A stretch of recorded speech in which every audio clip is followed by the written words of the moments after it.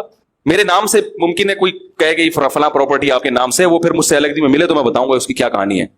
تو ذاتی جو ہے نا، نبی صلی اللہ علیہ وسلم فرمائے نحوست کتنی چیزوں میں ہے؟ 3 چیزوں میں. گھر میں، گھر کا مطلب کیا ہے کہ ذاتی گھر ہے بے شک، ہوادار نہیں ہے، دھوپ روشنی کا انتظام نہیں ہے بھائی، کشادہ نہیں ہے. گھر کشادہ ہو، ہوادار ہو، دھوپ کا انتظام ہو، روشنی آتی ہو، یہ چیز، اور پڑوسی اچھے ہوں. یہ چیزیں نہیں ہیں، نہ کم بخت دھوپ کا کوئی انتظام ہے. گھر مرغی کا ڈڑبا لگ رہا ہے، 80 گز کے گھر میں 12 بچوں کو ایک کمبل میں ٹھوسا ہوا ہے بھائی، لیکن فخر اس پر ہے ذاتی گھر ہے. سرجانی ٹاؤن میں میرا بولو نا ذاتی گھر ہے. تو پاگل پنے کی علامت ہے. اللہ کے بندے کرائے پہ رہ لیتا، کیونکہ آپ کو یہ کہ یہ اینٹ آپ کی ذاتی ہو، اس کی آپ کی باڈی کو یہ چیز سمجھ میں نہیں آتی کہ یہ روشن دان آپ کا لگا ہوا، یہ پنکھا باڈی کہتی ہے پنکھے سے ہوا مل رہی ہے کہ نہیں مل رہی ہے. باڈی کو دھوپ چاہیے نا. کیا ہو گیا بھائی؟ آپ کو پتا ہے میری پنجاب یونیورسٹی کے ایک پروفیسر جو بہت ہی سینئر پروفیسر ہیں، انوائرمنٹ پہ ان کی یعنی مہارت ہے، جو انوائرمنٹ پہ جو ہے نا PhD بھی کیا ہوا ہے انہوں نے، اور انوائرمنٹ پہ ان کی بہت مقالے بھی ہیں کہ ماحول انسان کی صحت پہ کیسے اثر انداز ہوتا ہے. انہوں نے بتایا، ایک میٹنگ تھی ان سے، انہوں نے کہا کہ اچھا وہ مجھ سے ملنے کے لیے آئے تھے اسپیشلی، اور ملنے کے لیے اس پر آئے تھے کہ یہ جو آج کل خواتین نسل روکتی ہیں اور کہتی ہیں صحت خراب ہوگی. میں نے آپ کا بیان سنا ہے کہ نسل روکنے سے خواتین کہتی ہیں صحت اچھی ہوگی، زیادہ پیدا ہوں گے تو صحت خراب ہوگی. تو آپ کا میں نے بیان سنا ہے، میں آپ کو اپریشیٹ کرنے کے لیے آیا ہوں کہ میڈیکلی 100% درست ہے. نسل روکنے سے عورت کی صحت برباد ہوتی ہے، بچے پیدا کرنے سے برباد نہیں ہوتی، نیچرل ہے.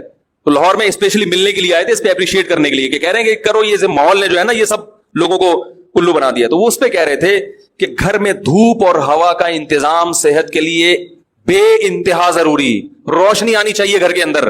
اور آج کورڈ گھر بنائے جا رہے ہیں، AC میں بیٹھے رہتے ہیں 24 گھنٹے، بیڑا غرق ہو رہا ہے صحتوں کا. تو خیر، تو گھر میں ان چیزوں پہ پیسہ خرچ کرے، بے شک کرائے کا ہو، کھڑکی کھولو تو ہوا آئے، سمجھ رہے ہو، روشنی آئے اور کشادہ ہو، اسپیس ہو رہنے کے لیے. تو یہ پڑوسی اچھے ہوں، یعنی ماحول اچھا ہو ارد گرد کا. ایسا نہ ہو ایسے ایریا میں رہنا شروع کر دیا کہ بچے آپ کے چور بن رہے ہیں. سارا دن وہ پڑوسی بھی کہ ابا چرس پیتے ہیں، وہ اس کے ساتھ جو پڑوسی رہتا ہے وہ ان کی بیٹی گھر سے بھاگی ہوئی ہے، پتہ ہی نہیں 1 ہفتے سے کہاں ہے. ادھر والے جو پڑوسی ہیں ان کی بیگم ابھی تک واپس نہیں آئی. تو ان چیزوں کا اثر کس پہ پڑتا ہے بھائی؟ آپ کی اولاد پہ پڑے گا نا. جب بچوں کو پتا چلے گا، آپ کی بیگم کو پتا چلے گا وہ تو ابھی تک واپس نہیں آئی، تو کوئی اتنا بڑا مسئلہ نہیں، میں 3 دن میں آ جاؤں گی، ٹھیک ہے نا، میں تو پھر بھی ان سے اچھی ہوں. تو یہ سب چیزیں کیا کرتی ہیں؟ آپ کے گھر کے ماحول کو خراب. نیک لوگوں میں رہنا چاہیے، اچھے لوگوں میں، پڑھے لکھے لوگوں میں، اس کی بڑی ویلیو ہے، اس کا بڑا فائدہ ہوتا ہے. سخی لوگوں میں رہنا چاہیے کہ آپ کو کوئی پریشانی ہو تو وہ آپ کے کام آ سکیں. سمجھ رہے ہیں کہ نہیں سمجھ رہے ہیں؟ تو پہلے پیسہ خرچ کریں کھانے پہ، اچھی بیوی، اور پھر جب اچھی بیوی مل جائے اس کو روکنے کے لیے بھی اس پہ پیسہ خرچ کریں. کنجوسی کی وجہ سے اگر آپ کی بیوی آپ سے بھاگ گئی تو یہ آپ کا ذاتی گھر، یہ آپ کے کچھ کام نہیں آئے گا. تو اگر کرائے پہ رہ لیں لیکن بیگم سے کہیں کہ بیگم اچھا کھائیں گے، اچھا پہنیں گے، اچھی سواری رکھیں گے، سوئٹزرلینڈ جائیں گے گھومنے کے لیے، پھر اگر پیسے بچ گئے ذاتی گھر بھی بنا لیں گے. بیگم کو یہ باتیں سمجھ میں آئیں گی نہیں، لیکن انشاءاللہ اس پر عمل کریں گے، ریلیشن کیا ہو جائے گا؟ بولو نا بھائی. اچھا اگر ذاتی گھر بنا لیا، نہ اچھا کھلا رہے ہیں نہ اچھا پہنا رہے ہیں، تو وہ 3-4 دن تک تو اس کو احساس ہوگا میرا ذاتی گھر ہے، اس کے بعد وہ یہ بھول جائے گی، ٹھیک ہے نا. پھر روز روز لڑائیاں ہوں گی کہ مت ڈبو کے مفتی صاحب کا بیان سن لیا، بٹ ڈبو کے کھانے کا اپنا مزہ ہے، ٹھیک ہے نا، اسی پہ ٹرخا رہا ہے. نہ علاج کے پیسے ہوں گے نہ تعلیم کے پیسے ہوں گے. تو 3 چیزوں پہ خوب پیسہ خرچ کرو، خوراک اور شادی پہ خرچ کرو پیسہ، اور سواری اچھی ہونی چاہیے، اور گھر اچھا کا مطلب بے شک کرائے کا ہو مگر کھلا ہوادار. اس کے بعد اگر آپ کی بچت ہے تو بھی میں اس سے پہلے ایک اور چیز کہتا ہوں کہ ذاتی گھر بنانے کے بجائے وہ پیسے سے پراپرٹی خریدو بیچنے کے لیے. سمجھ رہے ہو؟ اس میں پروفٹ زیادہ ہے. بڑے بڑے تاجر ہم نے دیکھے کرائے پہ رہتے ہیں، جتنا پیسہ گھر کے میں وہ تجارت میں انویسٹمنٹ کرتے ہیں، کہتے ہیں اس سے ڈبل کر لو بھائی، کیونکہ گھروں کی قیمتیں اتنی اسپیڈ سے نہیں بڑھتی جتنی